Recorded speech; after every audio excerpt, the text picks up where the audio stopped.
Another way this flood was different than 1982 or 1993, social media played a pretty big role in how people were getting the word out and talking about what was happening to them. And it also was a part of our Twitter chat this week. So let's hear what you had to say about flood. As far as Twitter conversations go around recent weather patterns and flooding, Tuesday night's Stay Tuned Twitter chat was just a drop in the bucket, pardon the pun. On New Year's Eve, the hashtag STL flood was trending for about 9 hours as people scrambled to save their belongings, and the first images were shared across social media. Smartphone footage and photos were shared across Facebook, Instagram, and Twitter, including that of Rockwood School District Superintendent Eric Knost. He shared a few pictures around Eureka High School's campus showing the extent of the flooding, but also the sandbagging efforts to save the school building.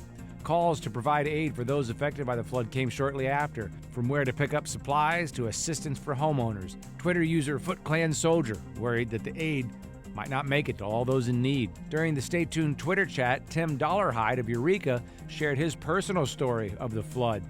He said, "My family farm got hit pretty hard by this flood. My parents' house, my sister's house, and my house were all severely damaged. My sister and her husband and 2 kids lost everything they owned. My house was completely swept off the foundation and ended up in a nearby field. I'm just lucky we were able to get out safely." When we asked Tim what he would tell others to better prepare for any other upcoming floods, he suggested to check the NOAA website for water level predictions when the river looks high. Most don't know to. Tim's experience has put things into perspective. He says, in the end, it's all just stuff. What matters most is our family and friends and that we're all safe. Want to be a part of our next chat?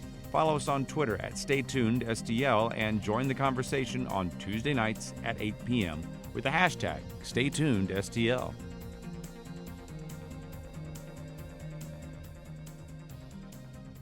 Are our political leaders, is this a priority for them? I don't think it is, because flood's really difficult to deal with. If you look historically, it's both a regional and a little bit more local perspective. First, the regional, you look historically at the Missouri River Basin.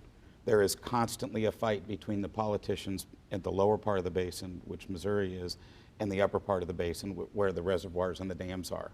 They want their water during one time of the year so that they can make money off of recreation. We want our water during another time of year to cool our nuclear plant and to help barge traffic get to the Mississippi.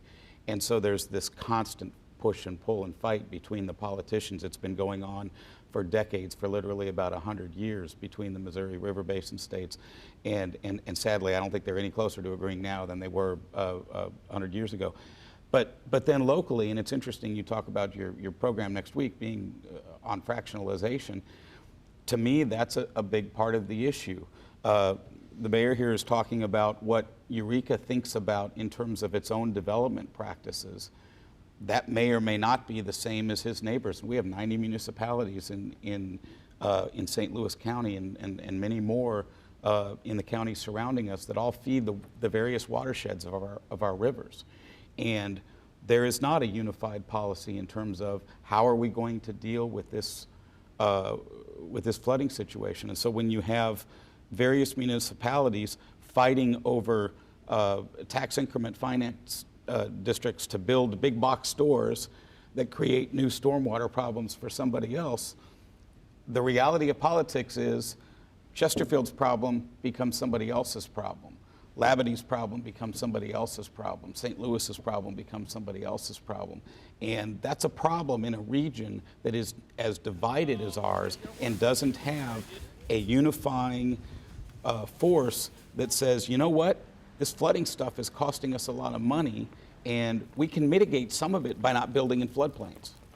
I know you talk to other mayors. Those who don't live by the river, are they as concerned with the way you were just describing the development, about how you're worried about the net of the river and the runoff and the semi-permeable surface? I mean, do mayors not on river towns have that priority? Generally not. They look at attracting development.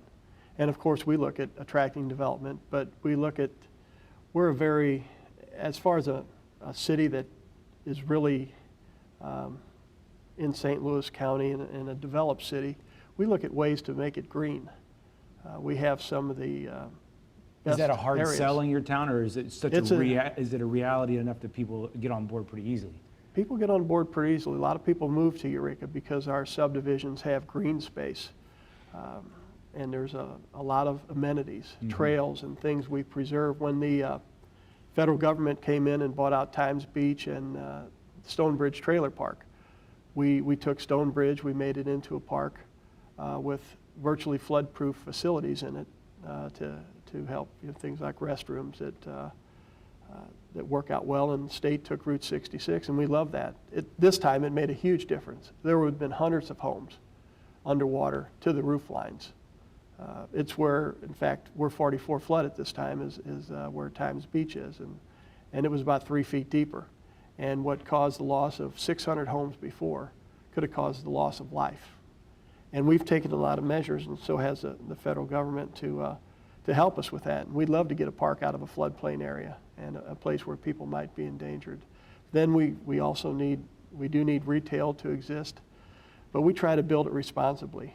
We're under the new, what we call MSD guidelines, because we went over 10,000 in a 1 million community. So we have a whole lot of new rules for detention and retention and flow and all that we embrace. Does the Corps ever get frustrated? We have a couple minutes left by the way you see the region operating. Is there a smarter way that you see we could be doing things? Well, we do what Congress tells us to do. I mean, so if they dictate us to do a project, I'm sure they're that's our boss, plenty so smart. That's what we do. So it's really kind of dictated on what they want us to do, and we'll absolutely execute any projects they want us to do. But it's not really an opinion thing that we can necessarily have. So When you look at our floodplain, we're just about down to the last couple of seconds of the show. You see what, and as our relationship to the rivers that we have around us? Are we managing this poorly, appropriately, somewhere in between?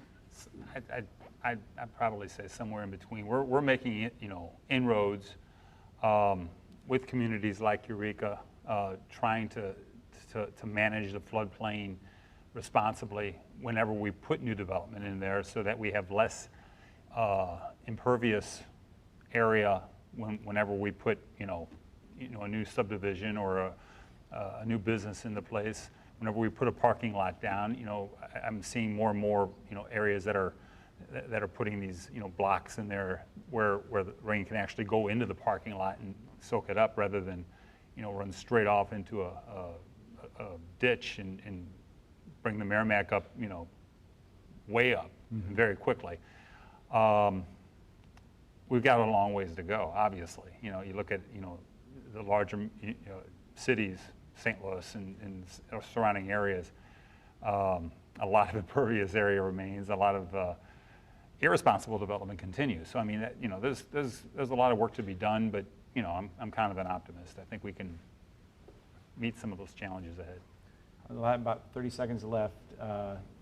You would like to see us do what? I want to be an optimist, but I force myself to be a pessimist, because I think until we plan and learn from that planning, we're going to repeat the same mistakes. After the '93 flood, we had a presidential commission put together a report called the Galloway Report that said, here's what we need to do to learn from the big flood of '93.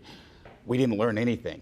We need to go back and we need to learn those lessons. Thank you all for your time. We appreciate it. And until next week, we hope you'll stay tuned.